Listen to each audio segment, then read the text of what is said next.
Hello, നമ്മൾ പോകുന്നത് Koothuparamba rural bank ഓഡിറ്റോറിയത്തിലേക്കാണ്. അവിടെ ഒരു വലിയ സംഗമം നടക്കുന്നുണ്ട്. ഏകദേശം 21ഓളം കുടുംബങ്ങൾ ഒത്തുകൂടുന്ന ഒരു വലിയ കുടുംബ സംഗമമാണ്. അപ്പൊ ഇത് അവിടെ എത്തിയപ്പോഴേക്കും ബാഡ്ജും അതേപോലെ കൂപ്പണൊക്കെ ഫില്ല് ചെയ്ത് കൊടുക്കാനുണ്ടായിരുന്നു. അത് പെട്ടെന്ന് തന്നെ ചെയ്തു കൊടുത്തു. എങ്ങാനും ഭാഗ്യം വന്നാലോ.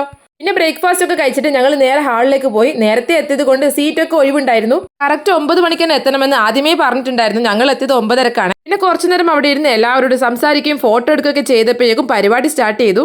കുഞ്ഞിക്കുട്ടികളുടെ അടിപൊളി ഡാൻസും പാട്ടും പിന്നെ മുതിർന്നവരുടെ ഒപ്പനയും കോൽക്കളിയും ഒക്കെ ഉണ്ടായിരുന്നു. പിന്നെ കുറച്ചു നേരം പരിപാടിയൊക്കെ കണ്ടിട്ട് ഞങ്ങൾ നേരെ ലഞ്ച് കഴിക്കാൻ വേണ്ടി പോയി. അപ്പോൾ ബിരിയാണി ആയിരുന്നു. അത് കഴിഞ്ഞിട്ട് പിന്നെ സ്വീറ്റ്സ് ഒക്കെ ഉണ്ടായിരുന്നു. അങ്ങനെ ചോറൊക്കെ കഴിച്ചിട്ട് ഞങ്ങൾ പിന്നെ ഹാളിലേക്ക് പോയി. അപ്പോൾ നമ്മുടെ നിയമസഭാ സ്പീക്കർ AN ഷംസീർ വന്നിട്ടുണ്ടായിരുന്നു. മുതിർന്നവരെയൊക്കെ ആദരിക്കലായിരുന്നു പിന്നീടുള്ള പരിപാടി. പിന്നെ മമ്മു നല്ല ഉച്ചയുറക്കമായിരുന്നു. അത് കഴിഞ്ഞിട്ട് പിന്നെ വൈകുന്നേരം ഞങ്ങൾ ചായ കുടിക്കാൻ വേണ്ടി പോയി. ചായയുടെ കൂടെ നല്ല ചൂട് പഴംപൊരി കിട്ടിയിട്ടുണ്ടായിരുന്നു.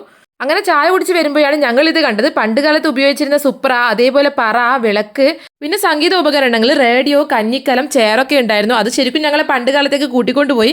പിന്നെ പണ്ടത്തെ മിഠായികളൊക്കെ ഇതുപോലെ വിതരണം ചെയ്യുന്നുണ്ടായിരുന്നു. അങ്ങനെ അതിൽ നിന്ന് കുറച്ചൊക്കെ എടുത്തിട്ട് ഞങ്ങൾ നേരെ പിന്നെ ഈ ഹാളിലേക്ക് തന്നെ വിട്ടു. അങ്ങനെ പരിപാടിയൊക്കെ കണ്ടു കഴിഞ്ഞിട്ട് പിന്നെ രാത്രിത്തെ ഫുഡ് കൂടി കഴിച്ചിട്ടാണ് ഞങ്ങൾ വീട്ടിലേക്ക് പോയത്. പിന്നെ നല്ല ഉറക്കവും ക്ഷീണമൊക്കെ ആയിരുന്നു. അപ്പൊ അത്രയേ ഉള്ളൂ. അടുത്തൊരു വീഡിയോ ആയിട്ട് വീണ്ടും കാണാം.